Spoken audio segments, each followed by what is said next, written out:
Welcome everybody to the Tower Center Monthly Seminar. Our topic today is Capitalism and Activism, Market Forces and LGBT Movements in Asia. And it's a real pleasure to bring back some longtime Tower Center fellows and associates and friends to lead the discussion. Our presenters today are Leong and Anny Wong. LaiYee, as many of you know, is a fellow here at the Tower Center, a historian by training. She received a PhD in history from Yale. Works on a wide range of issues involving the Middle East, the politics of Islam. She's taught here in the Tower Center, and she is really engaged in some important research. Anny Wong is a longtime friend, somebody who's recently moved away from the Dallas area, and we miss her deeply, but we're glad we got her back. Anny is a political scientist by training. She worked at the RAND Corporation for a long time. She has a wide range of issues on human capital and issues related to defense and national security. Her full bio is in front of you. So the way we're going to do this today is LaiYee will kick us off, turn over the discussion. Robert, are you going to set the stage? Let me finish. LaiYee will kick us off. Anny will continue the discussion, and everything will be moderated by Professor Robert Hunt, who's the Director of Global Theological Education at Perkins School, and who has extensive experience on the linkage between religion and politics, especially Islam and politics, and has studied and researched and worked all over the world, and he's always a contributor to our discussion. So thank you for moderating today, and I will turn the floor over to you. Okay, and I think the best thing is for me to go ahead and turn the floor over to That was quick. There you are. yeah. Okay, so just a small correction. I am a political scientist by training, not a historian. Did I say history? I'm sorry. Yeah. So my degree from Yale is in political science. Although I am, maybe what could be confused is that I am also a fellow at the Center for Presidential History. And so that could be the confusion, but that's fine. I think I just wanted to set that straight for the record. Okay, well, I'm delighted to be here. Clearly, a discussion of this subject is exceedingly timely. There's exceeding awareness that LGBT communities in Asia, and specifically Southeast Asia, are a vulnerable group to which the world should pay attention. And regardless of where each of us individually may stand in terms of LGBT issues, the violence and persecution that LGBT individuals suffer in that part of the world are obviously unconscionable. And as a measure of that recognition that there is violence and there is persecution, the UNDP, the United Nations Development Program, and USAID have an ongoing multi-year, multi-country project studying LGBT concerns in Southeast Asia that's going on right now. And my talk actually draws quite a bit from that report, which is, by the way, also available online. It's just periodically updated as the project goes on. And then in addition, talk about good timing. It just happens that this past Sunday, Huffington Post has just started a week-long series featuring LGBT communities in individual countries in Southeast Asia. Now, if the Huffington Post is talking about it and the Tower Center is featuring it, so clearly you know you've got your finger on the pulse of things. All right, so my part in this discussion is to really provide an overview of LGBT activism in Southeast Asia and to set up the context for Anny's talk, which will focus on the capitalism part of it. So mine is the activism part of it. LGBT here refers, of course, to lesbian, gay, bisexual, transgender. In some instances, there's also an I attached to it. So for intersex, other places might refer also to queer. In some quarters, it's problematic to conflate all these terms. I'm just going to sort of state that as a caveat because unfortunately we won't have time to talk about all the complexities, but just want to throw it out and just sort of raise the point out that there could be issues there. And in fact, with some of these movements, it is an issue, and I'll get to that as well. Okay, so what I'm going to do is I'm going to give a quick introduction to the attitudes towards LGBT in Southeast Asia compared to the rest of the world. And then I'm going to describe the situation in Southeast Asia in terms of LGBT movements. I'm going to highlight similarities across the board. And then I'm going to point out some important differences. And I'm going to focus on 3 countries in particular in highlighting those differences: Singapore, Indonesia, and the Philippines. And I'll talk a little bit for the reasons for choosing those countries. And then in describing those movements, the analytical framework I'm going to be using will be that used by social movement scholars. So some of you may be familiar. I don't have anybody from my classes here, but I'm going to be talking about political opportunity structure, or the political environment, political conditions, resource mobilization, or the mobilizational, the organizational resources available to LGBT groups or activists, and then framing. In other words, the cultural discourses that surround the LGBT issue in these countries. And then finally, I'll sum up. So let me start with the first slide. Okay, so this slide shows where countries around the world stand on LGBT-related issues. These are laws, actually, what sort of laws they have. The greener, the better in terms of LGBT-friendly legislation. So that's where LGBT individuals have equal rights in terms of marriage and partnerships and so on. And then the redder, the more LGBT unfriendly. That's, of course, putting it mildly, but in an understated fashion, because in some of these places in the world where it's red, one could be thrown in prison. One could be one could suffer the death penalty for engaging in same-sex sexual activity. So I want to highlight to you where Southeast Asia is in this context. You can see it's mostly sort of middling, it's sort of yellowish, greenish. So it's mostly in the middle. Of course, there are some red or reddish patches, and we'll get to that. But that's sort of the overall context. Just to point out, there's no Asian country. If you look at all of Asia, there's no Asian country that allows or recognizes gay marriage, gay partnership, or joint adoption by a gay couple. Having said that, there are some cities in Taiwan, and then I think one city in Japan, and Hiroki might be able to say something about that, that does recognize some form of gay partnership. Okay. This is another slide. So let me just to give credit where credit's due. So this is actually put together by the Lesbian, Gay, and Bisexual Association, an international association. And this one is taken from Pew Research. Pew Research did a global survey in 2013, so 2 years ago, where they surveyed attitudes towards homosexuality.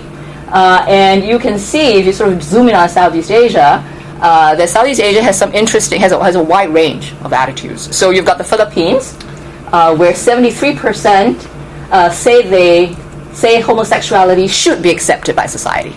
Should be accepted by society, 73%. Now that's higher than even the United States, which is 60%. Malaysia is 9%, and that's sort of that's the same actually as in Turkey, which might not be surprising because they're both Muslim countries, economically quite developed. And then Indonesia, you see, is a very low 3%, and that puts it in the category, the same category as a lot of these other countries, Muslim countries in the Middle East. Sorry, where is Singapore? Singapore, unfortunately, was not part of the survey. Yeah, it's not a comprehensive survey. Yeah, I think they did something like 8 countries from each region of the world. I see. Yeah. This is also from Pew Research. Pew Research found a strong correlation between attitudes towards homosexuality and religiosity. So the more religious a society, the less tolerant they are towards homosexuality. Religiosity here is measured, is defined in terms of the degree to which the survey respondents say religion is important to his or her life. But obviously you can see there's some important outliers. So the Philippines is an outlier. Russia is another outlier on the other end. Not very religious, but also not very tolerant. Most of the other countries sort of fall along that line.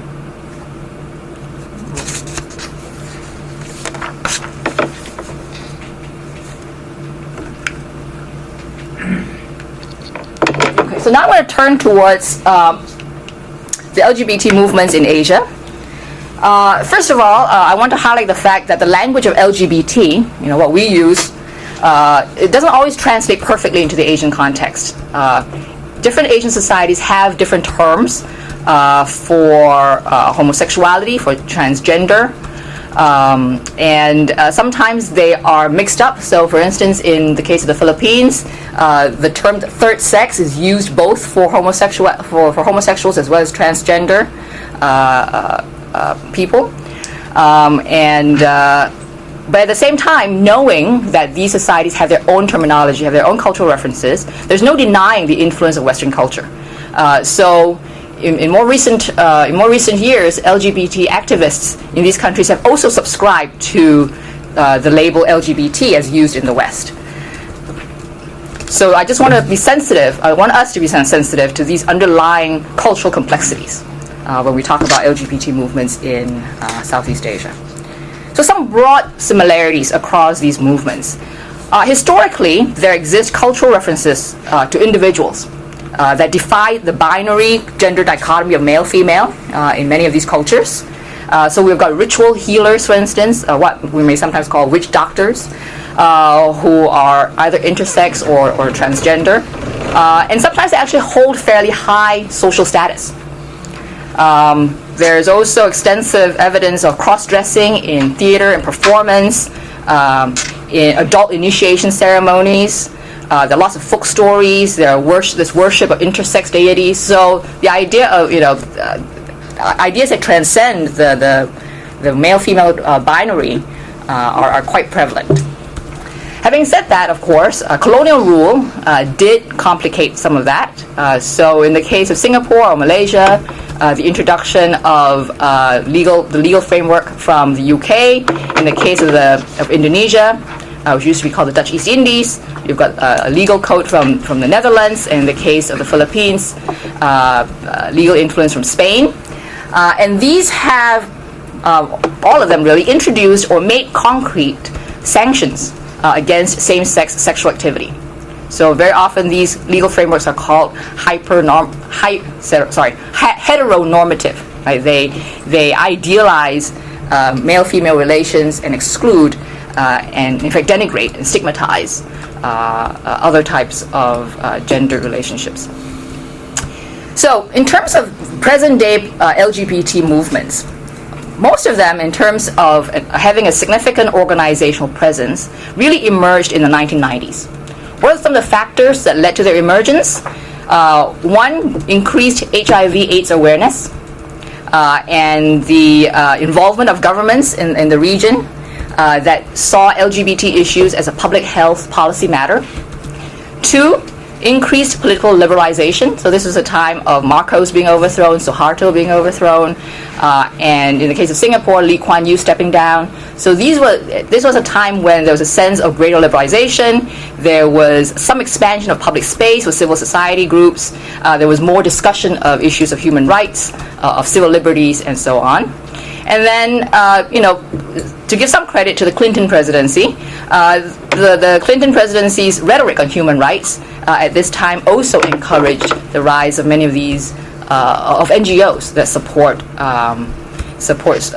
the expansion of civil liberties. Now, having said that, Clinton also sort of did it in a fairly ham-fisted way, which also led to a counter-movement, and in fact a negative reaction from governments in this region that sparked what came to be called the Asian values debate, when governments and states in the region insisted that human rights didn't apply to them because they adhered to a different ideology called Asian values.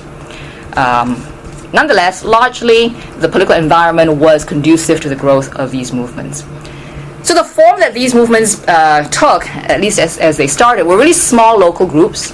They were focused on awareness raising, on mutual support, and they were largely marginal to mainstream non-LGBT NGOs. There were the manifestations, or rather the expression, the forms of expression that these groups took very often involved gay pride celebrations, festivals, huge meetings, congresses, marches, sometimes as part of larger gatherings, larger anti-regime protests. And they mostly really kept a low profile. So these activities were not always publicized. These groups often worked with very limited resources, with non-professional leadership and staff, with very limited funding, and they mostly mobilized by word of mouth. And they will, and of course, a large part of their of the challenge was that they were mobilizing among invisible communities. And these were people who were not going to put themselves forward necessarily. However, there has been an increase in visibility more recently, and there have been some transnational networks across ASEAN that have grown up to try to mobilize LGBT groups and people. So the aims of LGBT movements in Southeast Asia, broadly speaking, really are to gain greater visibility, one, and two, to enact national anti-discrimination laws. So when we talk about, in this country, when we talk about acceptance of gay marriages and so on, that's really far off the radar for them. It's just too distant in the future. They're really talking about some fairly, by our standards, fairly, what's the word I'm looking for? Unambitious goals. Nonetheless, there are acute daily concerns. So, for instance, the UNDP report that I have been telling you about, the project I've been telling you about, has found that social stigma and discrimination limit job and education opportunities among LGBT individuals. It limits access to health care. Bullying, abuse, harassment, and of course violence are actually quite common. And I don't know if you guys know, but actually at this very moment there's a U.S. Marine in the Philippines who's been arrested for killing a transgender prostitute. And part of it seems at the moment that part of his defense is going to be, well, I didn't know that this was a transgender person. I was afraid when I discovered it. I was afraid that he was going to rape me, and so I killed him or her. The evolution of LGBT movements in the region has been pretty uneven. So in some movements, like in Singapore, in the Philippines, they have been more assertive. Not so much in other places. There have been some surprising shifts in public opinion in some places. So in the Philippines, there has been an upward shift towards social acceptability. And in Vietnam as well, surprisingly, which is actually led by the government there. In South Korea, a huge shift towards LGBT friendliness, and in Japan too. The ability to build coalitions with non-LGBT NGOs, though, has also been mixed. The framing of LGBT issues among these movements, have not mostly yet been very successful in countering, one, the suspicion of the so-called human rights discourse. Reference to human rights is still seen very much as sort of a Western ideology, a Western thing, a Western imposition. It's been difficult to counter a sort of family-oriented culture, at least as conventional wisdom goes. It's been difficult countering the association of LGBT with HIV/AIDS and promiscuity. And finally, it's found itself up against a rise in religiosity. And here, actually, Robert could probably talk a lot more about it than I can. But there has been a rise in a counter LGBT movement as well in these countries. So now I'm going to talk specifically about 3 countries. How much more time have I got? Sure. Okay.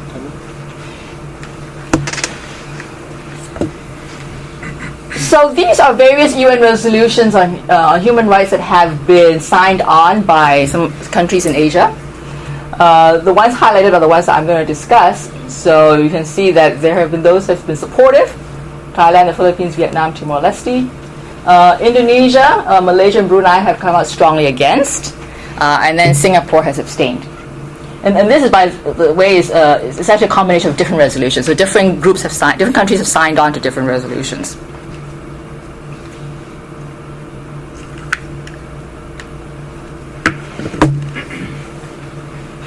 And then here is just an overview of where each country stands in terms of laws that permit. And this is just, I'm really just talking about same-sex sexual activity. I'm not talking about gay partnerships or anything like that. So this is a very low threshold. So in the case of Singapore, Malaysia, female-female sex is permitted, but not male-to-male sex. In a lot of these other countries, same-sex sexual activity is permitted. Now, permitted in the sort of, because the law does not prohibit it sense, not as in the law endorses it sense, right? And then in some other countries, same-sex sexual activity is criminalized. So Myanmar or Burma, and then notably in all of South Asia except for Nepal. So in a way, you could say that at least compared to South Asia, East and Southeast Asia actually is somewhat, on this spectrum, somewhat liberal. Not very much more, but somewhat more. And with some of these countries in the Philippines, Thailand, and Indonesia, same-sex sexual activity is in fact illegal. And you can probably guess why. These are countries that have, so in the Philippines and in Indonesia, they have predominant Muslim areas, districts, and in those areas, same-sex sexual activities are illegal. And then in the case of Indonesia, Aceh and some smaller municipalities, they have local laws against same-sex sexual activity. Okay, so I'm going to turn this off. Oh, no, I'm going to turn it off to the next one. So this is the Philippines, which I'm going to talk about next. What you see here is the first gay pride parade in Asia actually took place in the Philippines. That was in 1990, let me see, 94. They've got a very vibrant gay literature scene. That's one of the magazines. And it's the only country in Southeast Asia, maybe in all of Asia, that has a political party devoted to LGBT. So it's an LGBT political party. And that's in the Philippines. It's called Ang Latlat. So the LGBT movement in the Philippines is considered one of the most vibrant ones in Southeast Asia, alongside Thailand. It's probably the only movement in Southeast Asia that has a very overtly political overtone. They really try to target politicians, target political parties, try to engage in politics themselves, in formal politics and institutionalized politics, to bring about change. This party was actually set up in 2003, but it could not win accreditation for a long time. Finally, the Supreme Court of the Philippines stepped in and said, yes, they can be permitted to contest for seats. They did. But they didn't win any seats in the last two elections. And as a result of that, the electoral law in the Philippines is such that if that were to happen, you have to then try to win reaccreditation. So, it is an uphill battle for them. The political environment in the Philippines is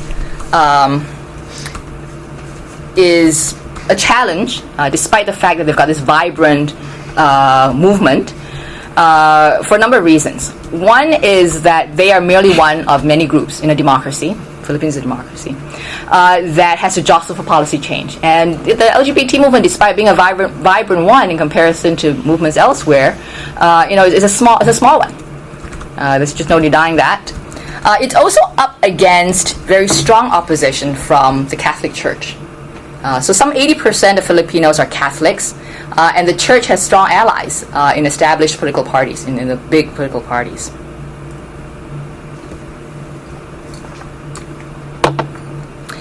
Another problem for them is that the state, the Filipino state, really is a very divided one and a very inefficient one. So the capacity of the state is weak, and it makes national change very difficult. It makes change at the national level difficult. And so what they have succeeded in doing so far is to have effected change at the local level. So there have been some cities where legislation has been put in place that's favorable to LGBT individuals, and they continue to work at establishing anti-discrimination laws in other places, but really at the local level. The problem with trying to make change at the local level is, and we've experienced some of that in this country, is you end up with a hodgepodge of legislation, and it makes it continues to make life difficult for LGBT individuals. In terms of organizational resources, because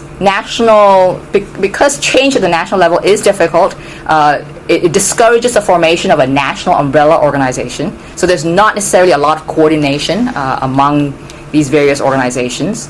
There's still a lack of knowledge about rights, about how to translate the desire for how to translate LGBT concerns into rights.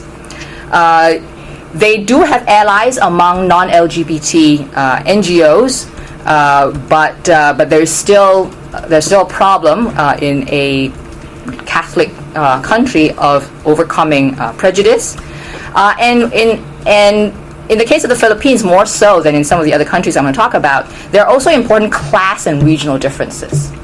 And so these LGBT groups tend to organize regionally, or even, so you have the affluent groups, upper middle class groups would organize among themselves, and then the working class group might organize among themselves, but not as much coordination as it could be.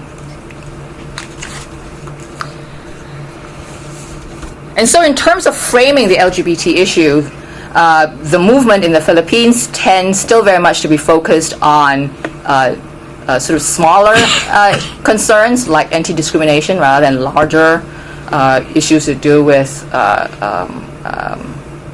equality. HIV and AIDS still dominates perceptions of LGBT issues. And even though the human rights discussion of human rights in the Philippines has a little more traction than in other countries in Asia, it is still effectively countered by the Catholic Church.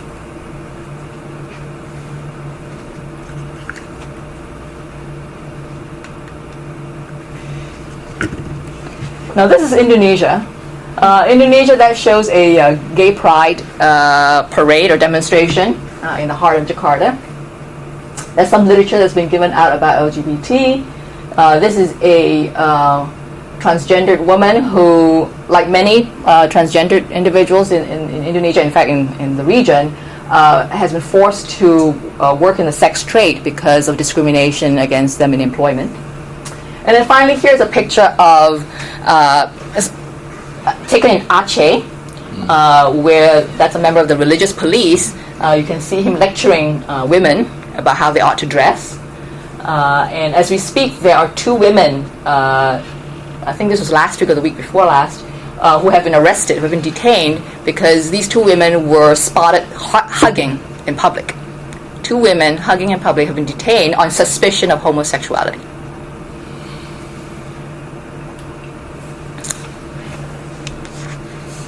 So Aceh is an autonomous region in Indonesia, and it has now in place a set of laws that enforce Sharia.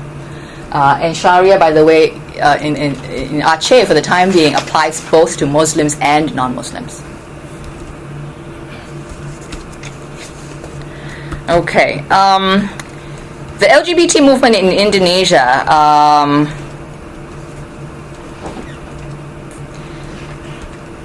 Like in the Philippines, emerged as a result of an awareness of HIV and AIDS, and had some support from the government in terms of trying to spread awareness of the disease, but really not more than that. Since democratization in 1998, the LGBT groups have continued to build alliances with non-LGBT organizations. But again, as in the Philippines, that has produced very mixed results, even though, for instance, the LGBT groups have tried to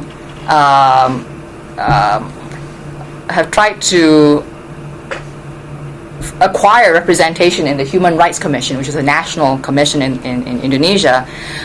They have not succeeded in doing so because they haven't found enough allies to support them among the non-LGBT NGOs.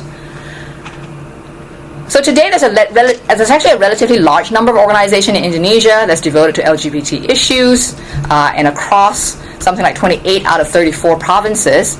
They're very diverse in their composition, in their size, in their age, and they're focused on raising awareness rather than policy. And as with the Philippines, the weakness of the state, the capacity, the incapacity of the state, really, in terms of actually enforcing policy, has discouraged LGBT activists from targeting the state necessarily. Democracy, in terms of the political environment, democracy in Indonesia has worked both to the advantage of LGBT activists as well as to their disadvantage.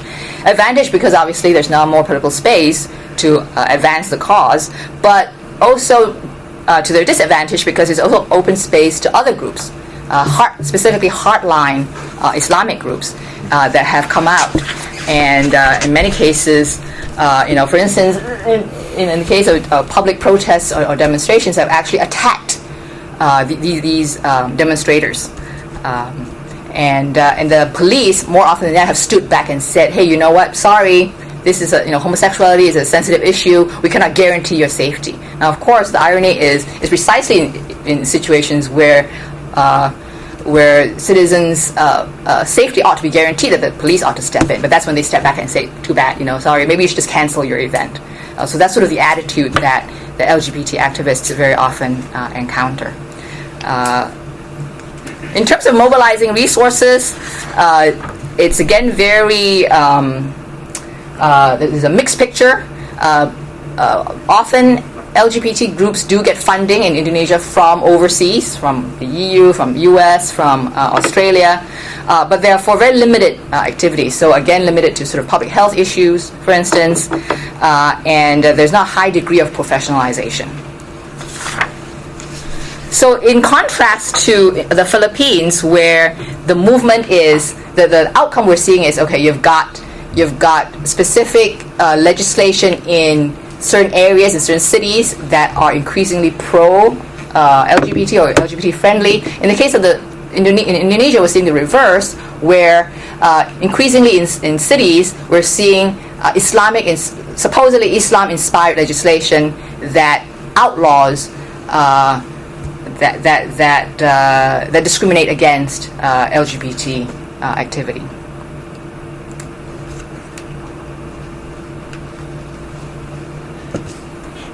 So finally, I turn to Singapore. Singapore is interesting because unlike the Philippines and... Sorry. The former Methodist bishop in the left-hand corner. Is that the one? Yep, in contrast to the Philippines and Indonesia, Singapore is a semi-authoritarian regime, at best.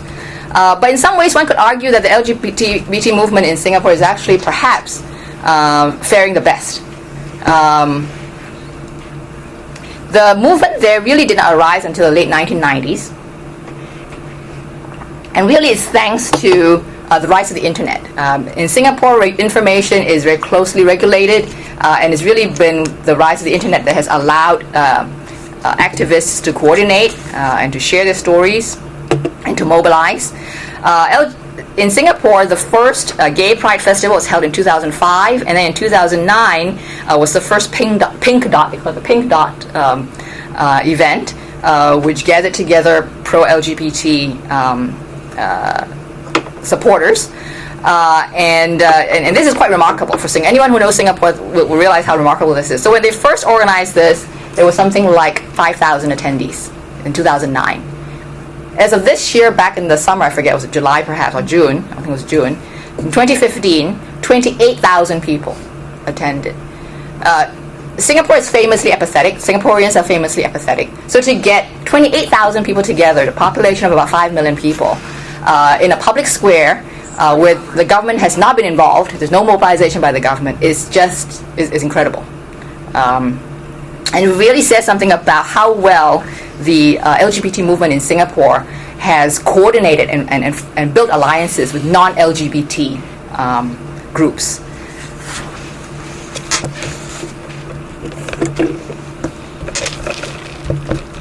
So what the LGBT movement in Singapore has done particularly well, I think, is to have tapped into the national discourse in a way that is consistent with what the Singapore government, Singapore state, likes to like I said, advanced. So the Singapore state, for those of us who know it, you'll know that it's always about development. It's always about economic development. It's always about social stability. And the LGBT movement in Singapore has gone ahead and said, well, you know what, supporting LGBT rights is a good thing, although they don't use the term rights, but pro-LGBT policies are a good thing, because why? One, they support economic development. It attracts foreign talents. It attracts foreign companies, and it actually contributes to social stability.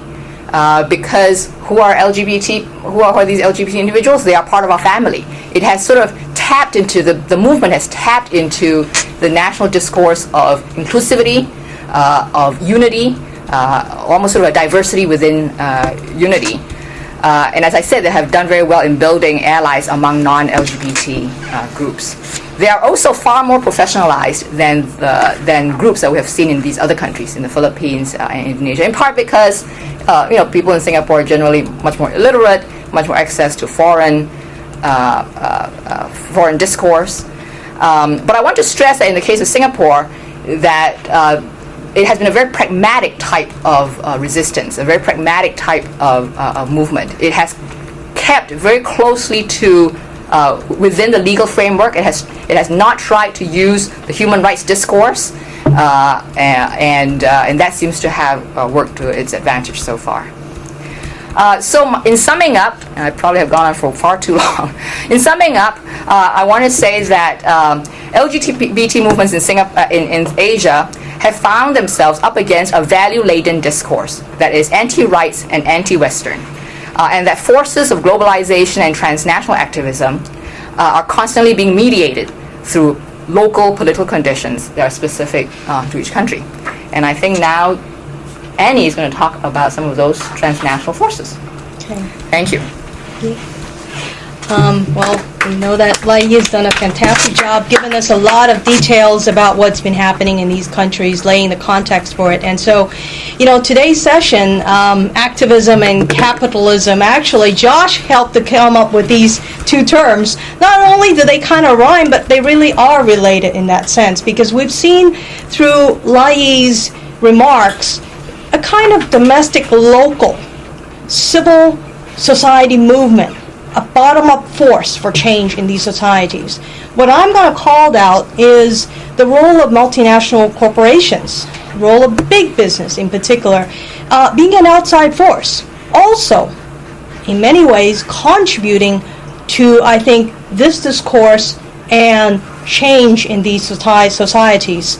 And so my title is, therefore, Diversity is Good for Business, because this is really what businesses think now. And just to give you a bit of background on where I stand on these issues and why I'm speaking on this subject, well, first of all, I'm not, I don't see myself as an advocate for LGBT, issues and all that, although I am a lesbian, I am in a same-sex marriage. So these issues that I'm talking about, many of them, are not just things that I relate to because it is morally right, but because it really touches my personal life, what it means for me. And the fact that I'm speaking to what multinational corporations do in this area, and highlighting, in fact, the case of Singapore in this presentation here, is because my work, as Josh mentioned, at the Rand Corporation for many, many years, I've been doing public policy research for the Army and Office of Secretary of Defense, and much of my work has really focused on the recruitment and retention of officers. The United States military does not have a draft policy. It is really just like any other major employer, large corporation, that needs a constant inflow of new talent. The military has to compete against every other corporation in the United States, big and small, for that talent to feed its many, many needs, from soldiers in the battlefield to researchers in laboratories to doctors in military hospitals, social workers, and everything else you can think of that actually a society would have. That is the micro part of what is the Army. It is like a society, a community of its own.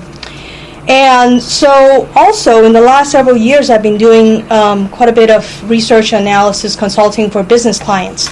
And it has struck me that in the last couple of years, how often these business clients would ask for information, not just about, the demographics, which will impact their thinking about what is the market potential in that place, but really asking in terms of what does it mean for human capital development?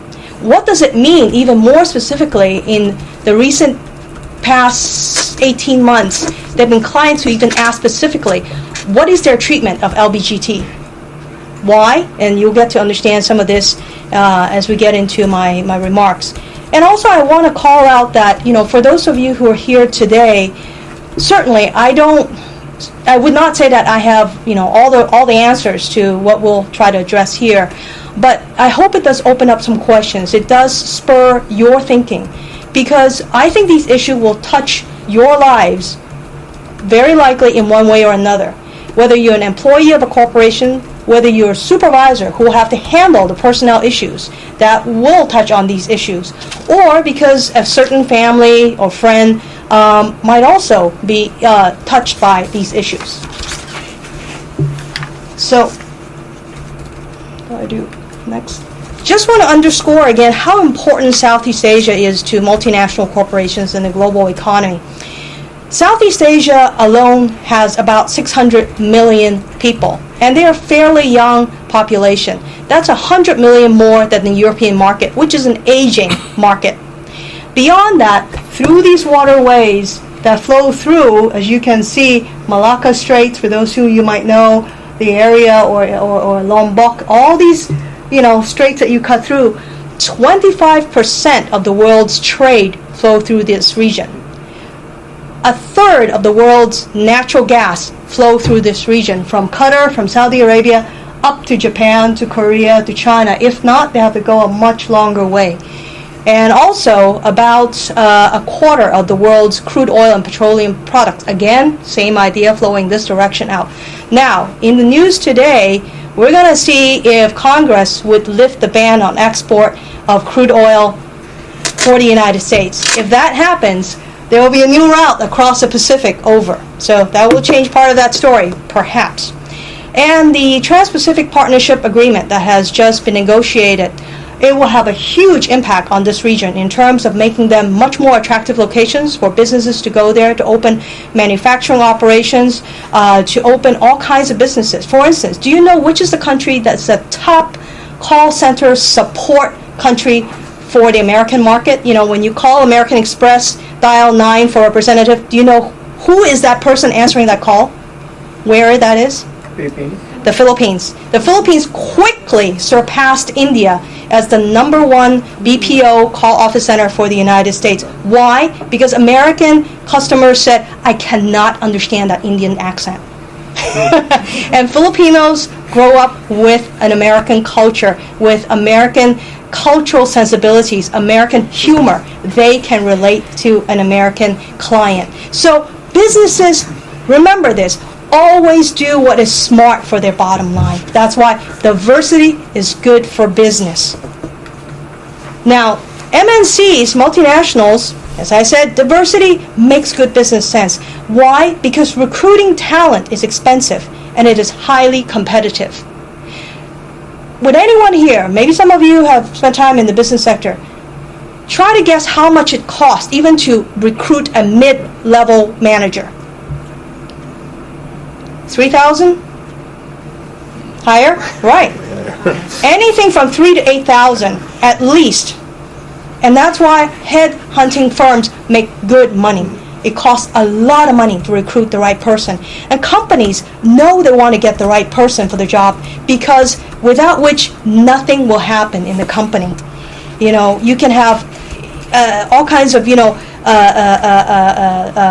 investment capital, comes in your firm, but if there's no talent to deploy that capital, to make money for your bottom line, to deliver to your investors, you can't, survive as a company.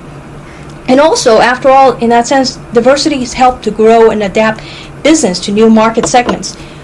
Companies like Marriott, founded by Mormon, they are very smart about diversity because they know that in the hospitality industry, you are face to face with your customers. You want people who are Hispanic, who understand that maybe we have to offer XYZ service, or our marketing should be done this way or that way in order to reach the Hispanic segment of the market. Or like engineering firms, why are they putting so much emphasis on recruiting female engineers? It's because that's where the talent is. Most of our engineering departments in this country have students that are, or not, I mean, that are large, a good number of them are from China.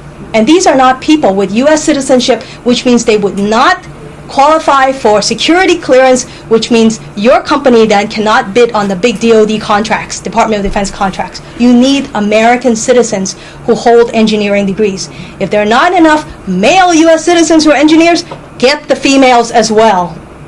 And finally, for large, U.S. corporations, they also know that they need to be seen as embracing diversity. That's why the case of the pink dot event that LaiYee showed in Singapore, Goldman Sachs, Google, BP, all these big names are sponsors of this event year after year because they know it gives them a positive image. It is the competition for talent. And so in May 2014, when a group of Goldman Sachs employees in the Singapore office, it's one of these, various interest or hobby of support groups, and that group happened to be the LGBT group within Goldman Sachs, their own LGBT networking group. They had a dinner event, and they thought, let's invite some college students to come, and, LGBT or not, you're welcome, but it would help the company to, in that sense, do recruiting down the road. And that was reported in some tiny little paper.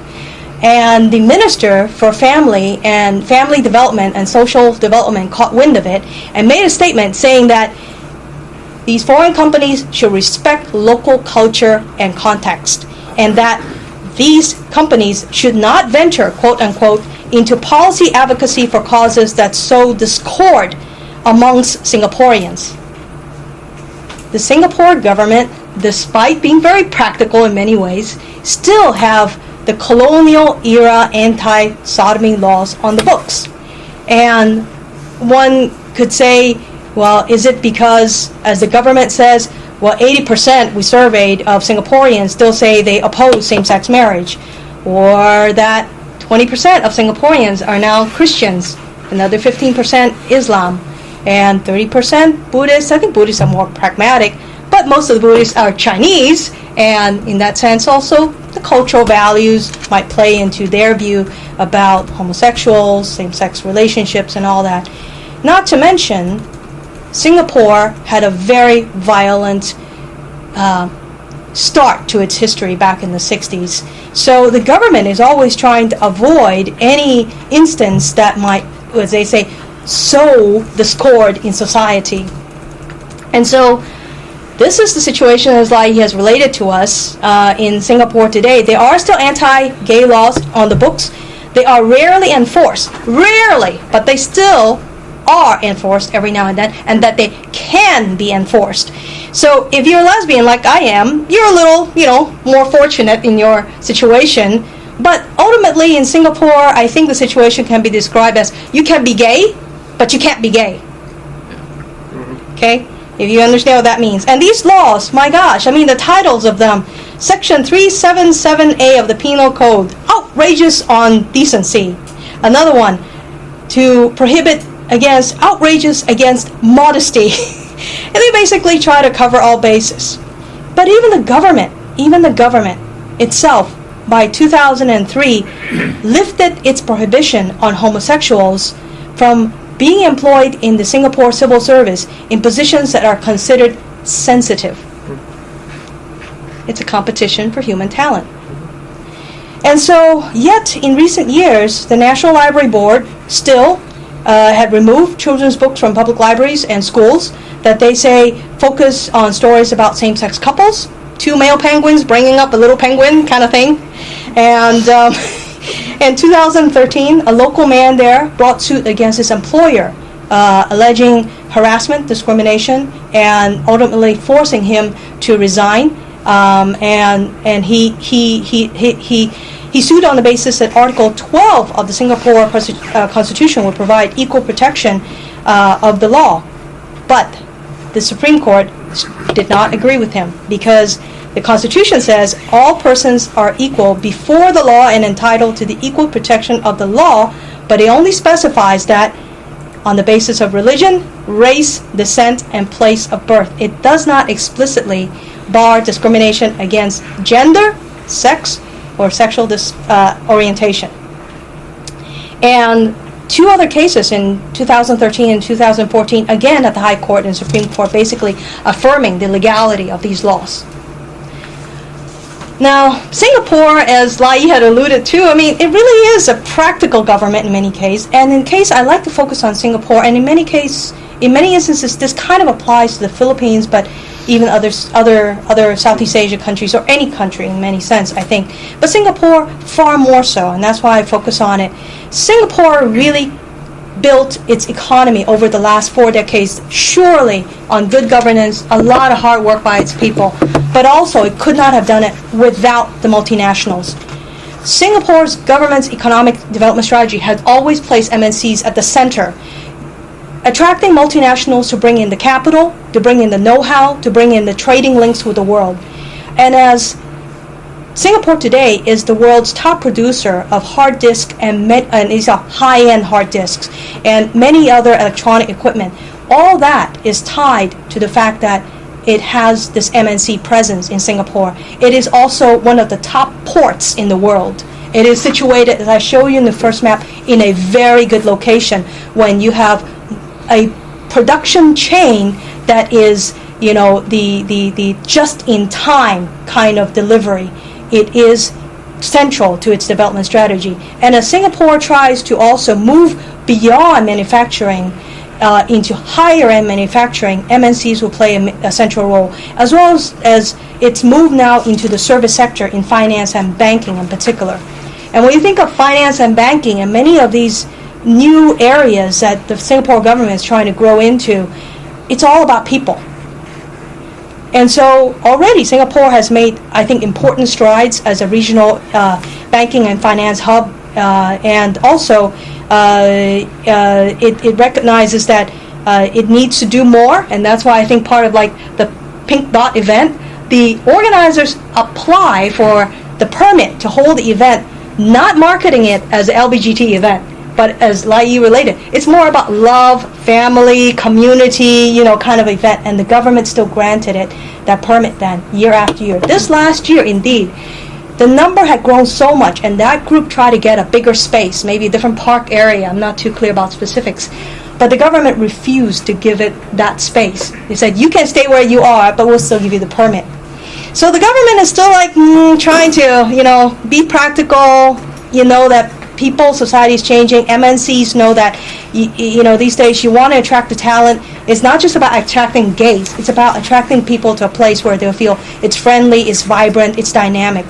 So in building this knowledge-driven economy, investors in Singapore repeatedly underscore you need to have more human talent, high-skilled labor professionals. The government has responded by now expanding to 5 degree awarding universities, lots of scholarships, but even creating a brand new scheme that if you're a Singaporean citizen, you get like $500 in your bank account. They'll give you a bank account. You can apply it to, on training that relates to your job. And it's all to try to meet this need for human capital. And ultimately, though, while LGBTs are a minority, I'd like to call out to the fact that there are deep implications when legal discrimination remains. Number one, for these multinationals, they really are trying to strike a delicate balance between home country laws. Now, home country, remember, most MNCs are actually from North America or Western Europe. And many of these places now have given recognition to same-sex marriage, or have much more progressive policies and laws that give equal protection to persons regardless of your sexual orientation. So they have to obey by these laws. They also have their own corporate policy, and they also do not have want to have run-ins with local laws. So it's a really delicate balance for many of these companies, clearly. And in meeting these legal requirements and in administrating them in your corporate policy, there's always a cost. It's the bottom line. So if you can keep it simple, keep it the same around the world, it's going to be a lot easier for a company. In my personal situation, my spouse is with ExxonMobil. So after the June 2014 ruling by the Supreme Court saying, the government cannot discriminate, federal government cannot discriminate against same-sex marriages, what happened is, as I expected, ExxonMobil then adopted a new corporate policy. ExxonMobil had been very conservative. But now it changed. It says, as long as you're in legal marriage, your spouse will get the same spousal benefits when you come to a move, to health, or any other thing. You guys may have lived together for 20 years, but not in that legal marriage. Sorry, you don't get the spouse benefit. Okay? So, but when these companies have to send their employee, your best talent, to another location, let's say, want to send my partner, because she may be the best person for the job, to go to Singapore, to go to Malaysia, would we want to go? You think about the situation there on the ground. Even, number one is, that government would not give me a spouse visa to go with my spouse there. So I would either have to leave the country every 90 days to return again on my tourist visa in order to live there. I cannot work, okay, losing household net income. At the same time, there are also issues like if I or she end up in a hospital, you are in the local jurisdiction. Would you be recognized as the spouse to make important life decisions? What if you have a child? You are the adoptive parent of that child, and the birth parent is now on a business trip halfway around the world, a whole different time zone, and your child is in the emergency room. You are not allowed to make that decision for that child because the hospital doctor in India, in Indonesia, whatever, says, no, you have to reach the natural birth mother because you're not a parent, a legal parent of this child. These are real decisions people have to live with. And so having these anti-gay laws on the books, and the recent court rulings in Singapore could still have a really chilling effect and discourage high-skilled talent to stay, even Singaporeans to want to stay in Singapore, and certainly non-Singaporeans say, do I want to go there? And so there are also, even beyond the private sector, we're now seeing a case brewing. Just in July, 25 congressional members wrote a letter to Secretary Kerry of U.S. State Department asking Kerry to consider not giving spouse visas to the countries that would refuse or that have refused to give spouse visa to same-sex couples that are in the employ of the State Department. When a foreign service officer is sent to a country but cannot bring their spouse or face the kinds of issues that I just described, and there's been rumor or a hearsay that the State Department has been discouraging its employees, if you're in a same-sex relationship or marriage, you might not want to think of getting that post in Iraq or Afghanistan. On the other hand, these are called hardship posts. And as an employee, if you want to make it up the career ladder, or even just to do a hardship post so that in your next post 3 years out, you will get a pick of a better post. You then want to go to, say, Madrid or Munich or something. You will get that, first pick because you have been to a hardship post. You will then be discouraged from, choosing these places or may not be assigned to these places because State Department don't want to end up in some kind of awkward diplomatic situation, and that would hurt your career. So that's why this is something that's brewing. It's, I think, going to get bigger. And so between the forces that are brewing domestically and these outside forces, many of these governments will have to think further about just how they would want to deal with their laws and policies. Thank you. Okay. Thank you all very much. I'm going to make just a few very brief comments, and then we'll open up the floor for discussion. And part of this will be just a really super fast review. LaiYee pointed out that the LGBT communities find themselves in a values-laden discourse, and some of these values are a anti-Western, anti-colonial discourse that's now oddly transposed, actually uses old colonial laws as if they were the cultural norm against a modern West that is much more liberal than the colonial past. Mm-hmm. It's a very, very odd discourse. Then it's also the idea of a tradition that's been reconstructed by political need, so that actually in most Southeast Asian countries, for persons who were what we would identify as LGBT or transgendered, it was probably easier 200 years ago than it is today. But the past has been reconstructed in a way that does away with old cultural norms. I'll say something about that. And I'll just note in Singapore and Malaysia, the two countries I know pretty well, the anti-sodomy laws that the British brought have proven to be of enormous political utility, because it's very easy to use them against your political opponents. And probably the most serious contender for the prime ministership of Malaysia today is in jail on the accusation of sodomy, and an accusation that nobody, even the people who put him in jail, believes. But it's easy to prove. All you got to do is pay somebody. A second thing here is, under the influence of the global demand for talent and marginal market shares, there's some need for corporations to consider the freedoms accorded to LGBT persons. And I just want to add a slight note to that. It isn't merely recruiting talent or marginal market share, because some of the people that are being recruited are not LGBT, but their imagined world is one that includes openness to LGBT persons. And so they're no more happy to go to a place where there's discrimination, even though it doesn't directly affect them, because it affects their friends and people who are close to them. And I'll just say, in terms of the cost of an executive, recruiting an executive, that increases 1,000-fold if an executive is sent to a foreign posting and fails, Right. and feels like they need to move back. Then the cost is in the hundreds of thousands of dollars. And corporations are incredibly averse to risking that sort of money.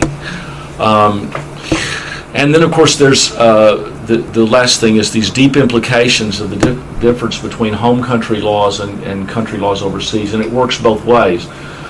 These countries face a brain drain of talent of LGBT persons who, if they can get overseas, and many of them have the skills to do that and the education, are leaving to happier climes, at the same time that they are losing possibilities for business contacts coming from the West and Europe both. Right. So those are just a basic recap of some of the things we heard. A couple of other notes: all societies in general do have an interest in regulating sexual behavior. That's not anything new.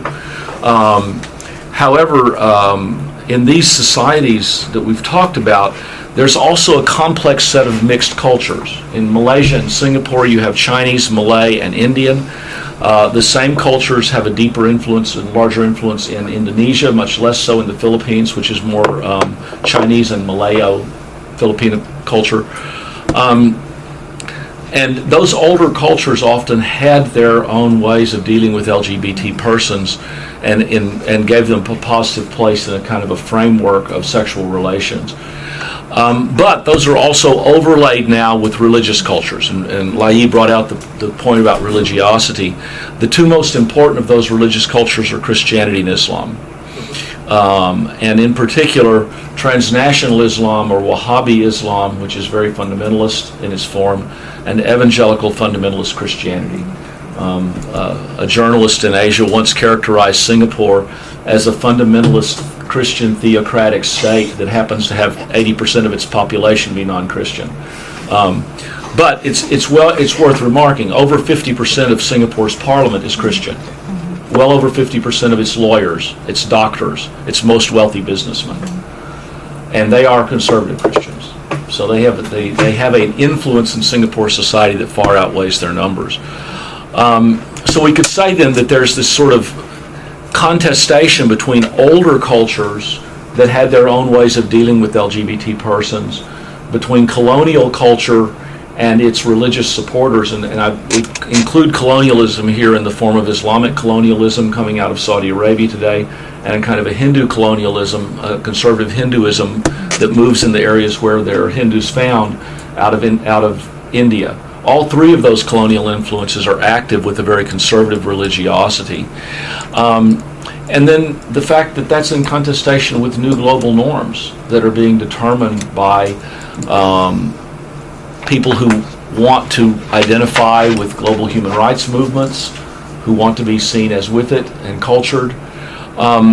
And sometimes that doesn't appear. I'm going to offer just one brief anecdote, although it will tell you something, that there was a picture of the former Methodist Bishop of Singapore. He's an incredibly strong supporter of LGBT issues. One of the Methodist Church, which is very conservative on this issue, yet one of its most prominent lay people is a doctor who performs sex change operations. And that church happens to have a lot of people who are transgendered in it. But this is anecdotal. Back in the 90s when I lived in Singapore, the movie A Wedding Banquet came out. And it was shown in the downtown theater in Singapore called the Cathay. And the government allowed it as a move to show that we're with it and we're liberal and, you know, we'll issue of the gays, we can do this, and it's Chinese anyway, right? But they figured it would run for about 3 days. Well, very quickly you couldn't get tickets 2 months out in advance. That show, it ran 5 shows a day to full theaters for 6 months. And regrettably, finally left. Well, what it showed was a huge number of young Singaporeans identified with it on many levels that didn't have to do with gay issues. It had to do with American, Chinese, overseas, relationships, parents, and all of that. But it also showed that those young Singaporeans no longer saw the fact that this was about a relationship between 2 men as something that could keep them from enjoying the movie and relating to it. And to me, that was a watershed in Singapore, and I think the Singapore government noticed too, that this was not going to have it was not going to generate the kind of social solidarity that they thought it would. Okay, I'm going to leave those. That's my few notes on this. Much more could be said about all these countries, but let me ask if you all have questions for our presenters or comments that you want to make. Yes, please. Dr. Wong. Hello, Mr. Halliburton. How are you? I'm just fine. Look, when you have to go to one of these jurisdictions where they require you to do the impossibility and find, where's mama, so forth, on that medical power of attorney or do not resuscitate, is there, do you get those in advance and present those? And if so, are they recognized or not? Let me speak to that just based on my personal experience right now, okay? We got married in Canada. Okay. And we chose to do that because Canada has only one marriage. And it's a federal issue, so the federal government has to recognize that marriage. Okay? Otherwise, you're going to say all people with Canadian marriages are voided in this country. Yet living in the state of Texas, our marriage is not recognized. So it's the same as if I were in Malaysia. We have created all kinds of power attorney documents and whatnot, and I created PDFs and hang them right as an attachment in my own email on my phone in case of emergency, reach for it right away to show it. My partner and I, we choose to have the same physicians so that they will know we are partners. Not only that, we even go to each other's annual physical exam just to know you can talk to my partner. Okay? And we have to expend extra money in the thousands just to write a trust, because if one of us should suddenly die, probate court, Texas, this is a state issue, not a federal issue, we have zero protection. Okay. Is it possible to get a copy of your slides? Yes, I will send that to you. I have your email still, but I'll get it again later. Sure. Mr. Halliburton is very special to me because he was the first person of the Tower Center, a Tower supporter, I met at the first Tower event that I attended back in 2012 when I moved down here from Arlington, Virginia. So very, very You're happy right. to see you, Mr. I Halliburton. remember it well. Yes. Sure do. Yeah. Okay, yes. Sure, I have I guess a general question for both of you. It's a fascinating talk. I'm just trying to figure out whether I should be optimistic or pessimistic from your talk. Right? I'll give you the happy side first, and then the maybe sad side. The happy side is, from the LGBT activism perspective, a lot has changed. I was struck by the fact that you mentioned the old British colonial, very Victorian laws, right? Modesty. The modesty laws, the outrages, and I mean, and think about how fast that's changed. This wasn't long ago, right? Where that was completely normal, and that's completely abnormal now. So the rate of change has happened very quickly in a lot of places, even in the region where there was some opposition. So that's good news. And the other bit of good news comes to your discussion about MNCs, right? As perhaps the most important activists there are right? I mean, the activist community, as LaiYee pointed out, has had some difficulty making connections, reaching out to NGOs, finding political power when you don't have that, when you don't have resources. MNCs have resources. That's what makes them potentially very powerful. And now they have the incentive as well, right? They have the incentive to slowly nudge governments to get with it. Right? So that's the happy story, and I'm feeling all fired up. And then the sad story is there seem to be these very significant pockets of resistance, which are not only moving against it, but moving in the opposite direction aggressively, and they don't appear to have the economic incentives to change, nor do the multinationals have the incentives to urge them to change. So if I'm an MNC, I need Singapore.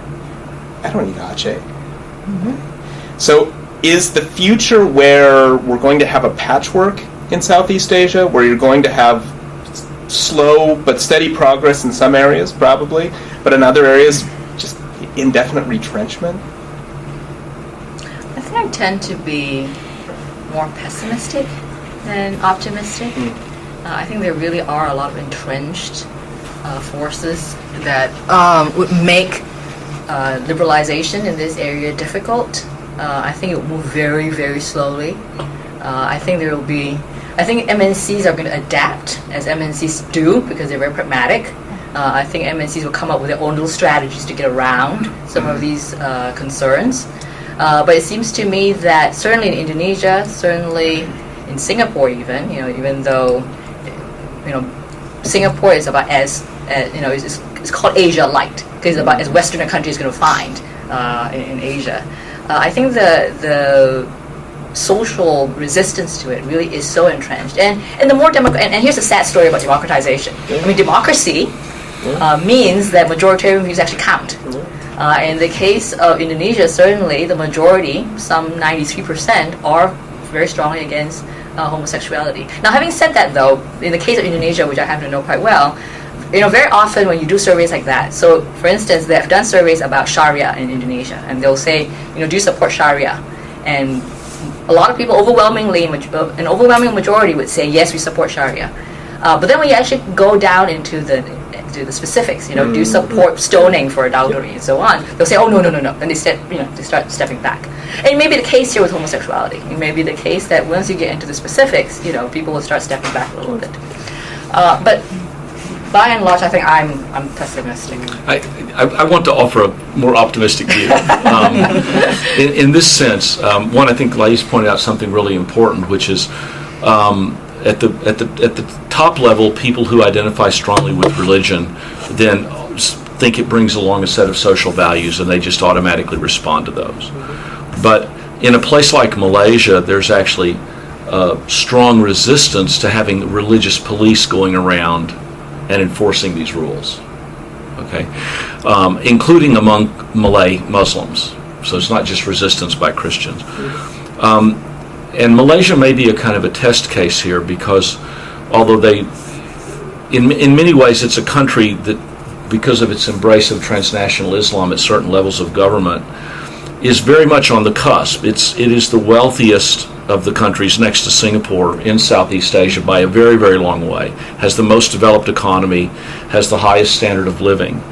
And yet people see, I think Malaysians can see, and it's been shown in the last 3 elections there, that if they choose to move on this Islamist path, then they're moving towards being Pakistan and not towards being Singapore, right? And they can see that.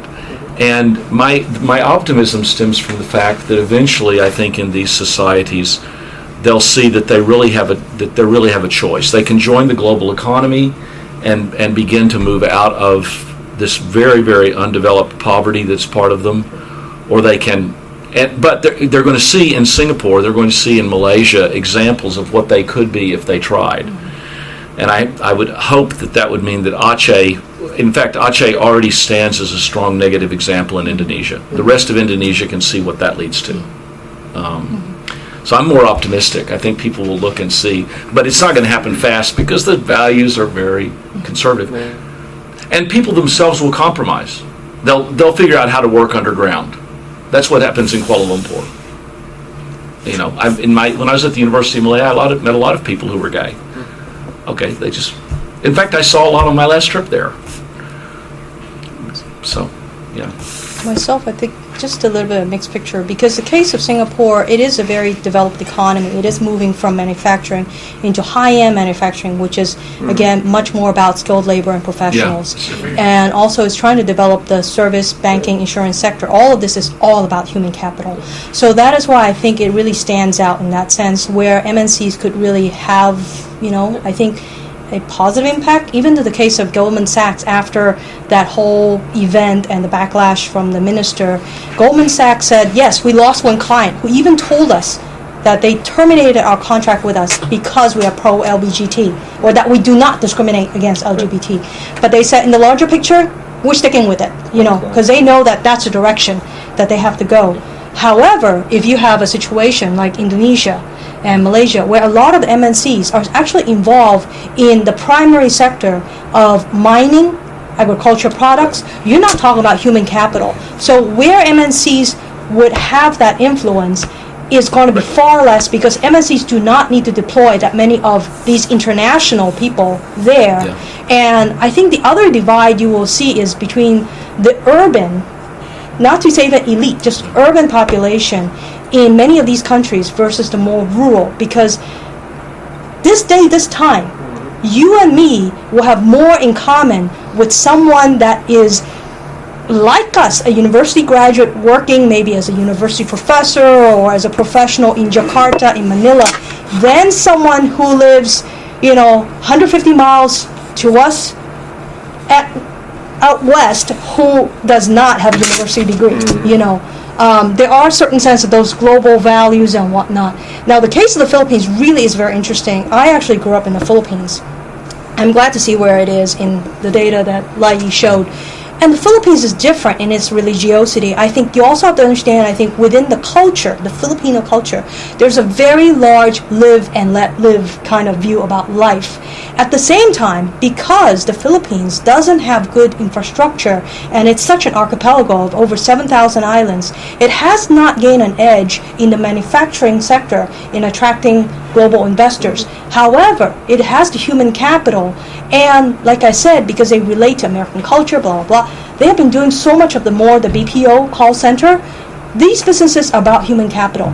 Gay people in the past, either you end up being a hairdresser, a prostitute, or some other outlier type of work that it's acceptable for you to work in. Or the educated ones might then, as Robert very, appropriately pointed out, they have the means, that education, to go elsewhere in the world to find that space for themselves. Now, these educated ones, not highly educated, not very rich, but they finish with a college degree, they have good English, they work in the call centers, they're making good paycheck. These people are contributing to also changing society's image of what a gay person is, after all. That they're just another working professional, having the money to go to Starbucks and enjoy a cup of coffee or something, And that's changing Philippine society far more rapidly than I see that kind of change happening. For instance, in Thailand. Thailand has captured a lot of the MNC in the manufacturing side, but very little in the service sector. Yeah. So here, yes. Hi.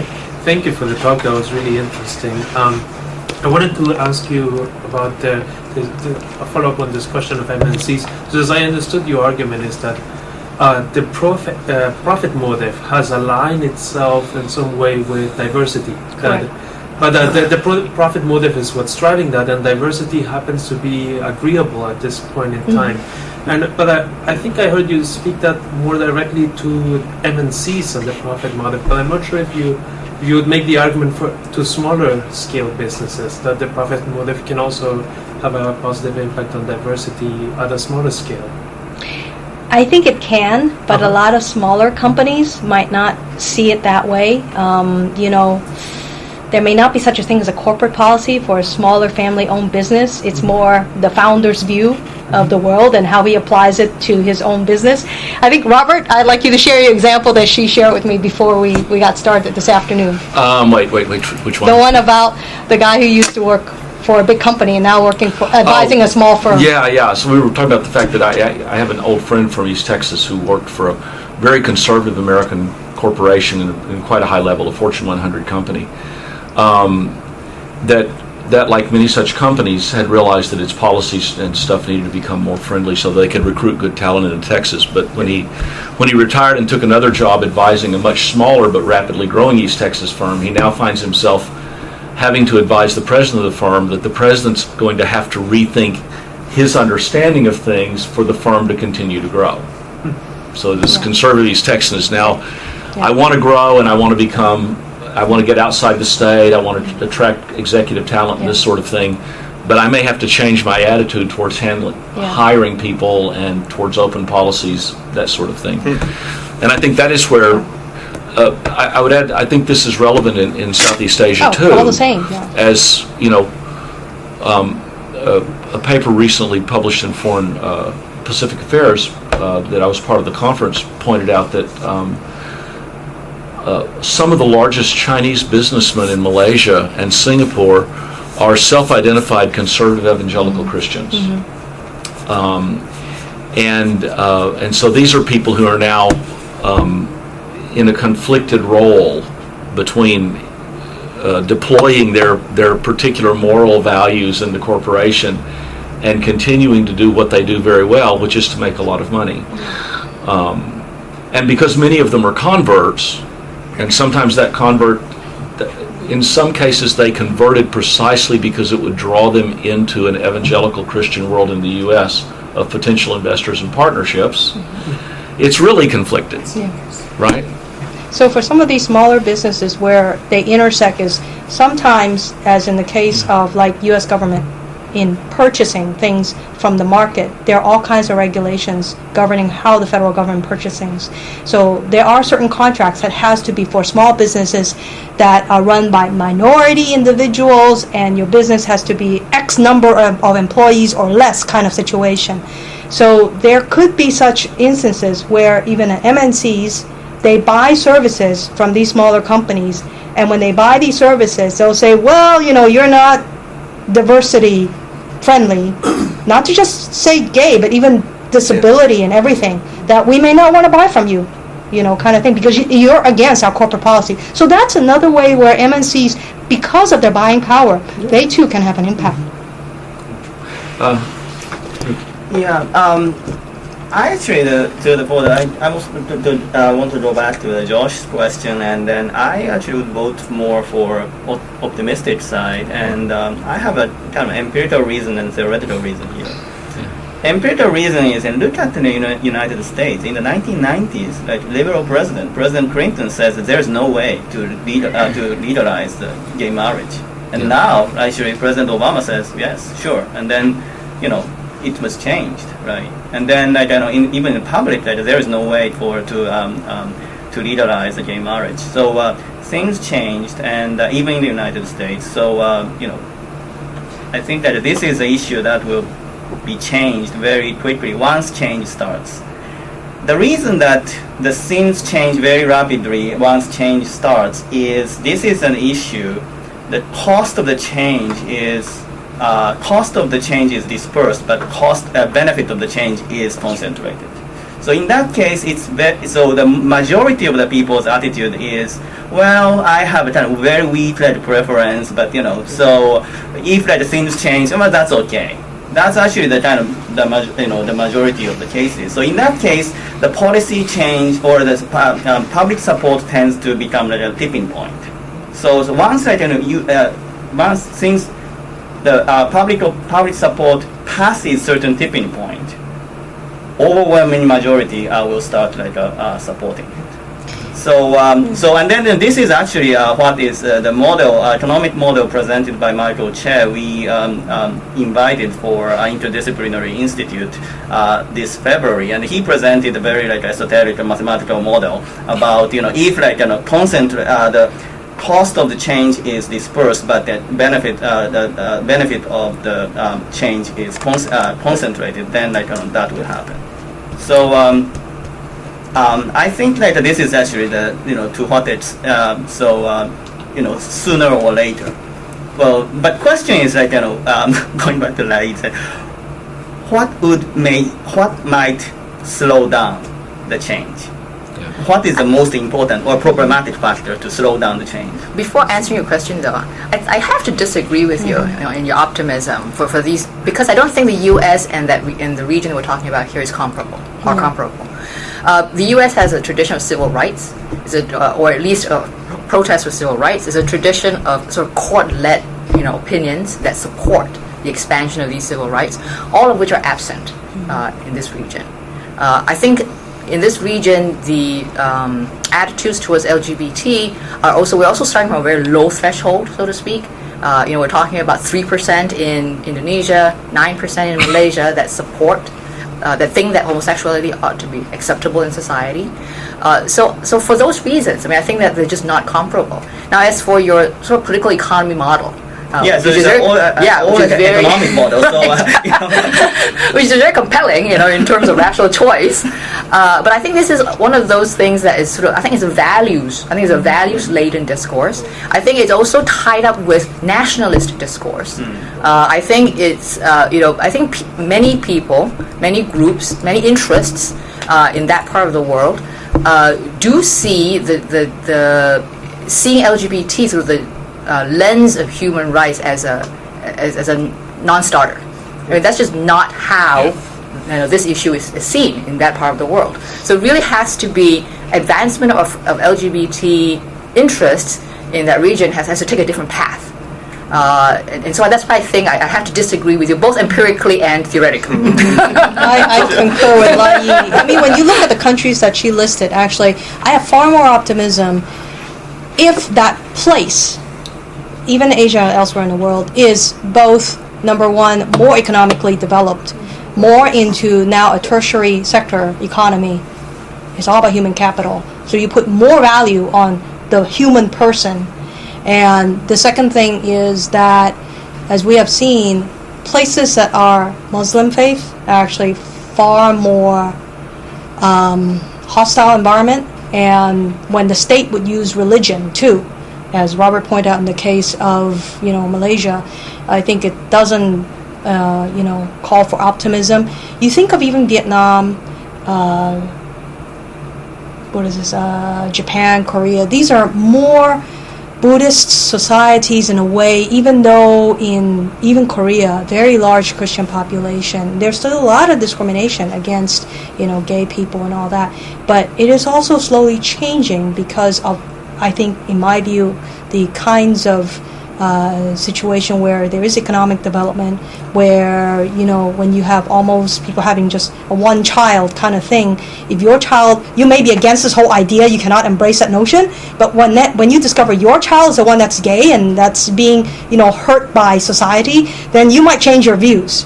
So there are these factors at play that I think we need to recognize. In the case even of the Philippines, I think it's interesting that indeed the church has so much influence, and they don't even yet allow divorce.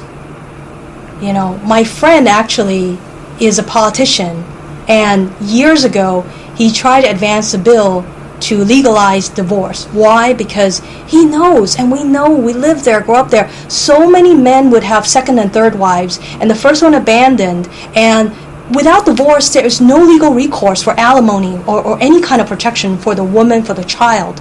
And so when he advanced that bill, his parish priest, from the time he was in primary school, threatened to excommunicate him from the church. It's like, wow.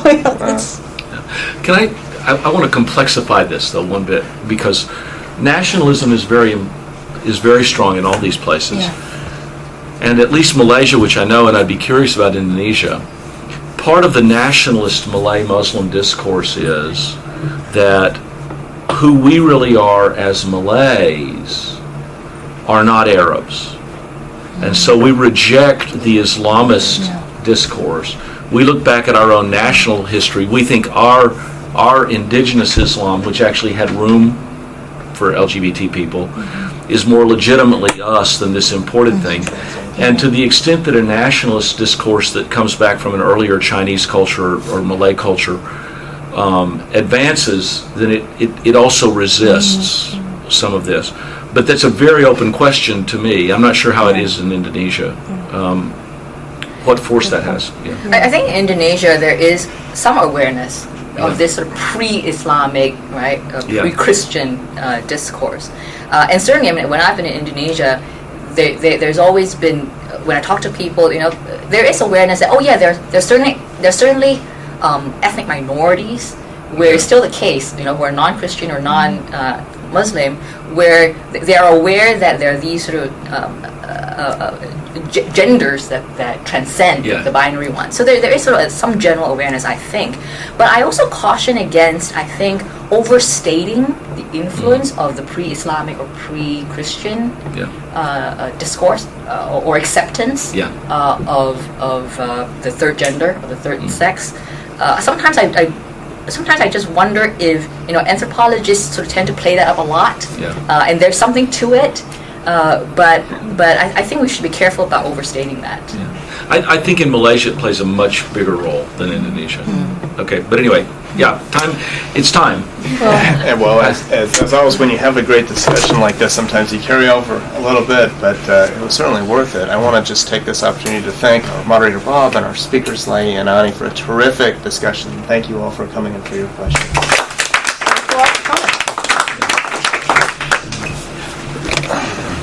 I think it's much sharper in Malaysia. Is that right? Yeah, because part of the political party split is between the nationalist Malaysians and the Islamists. Right. Well, you've got Malays as a West 45. It's great. Thank you. Thank you for making time to come.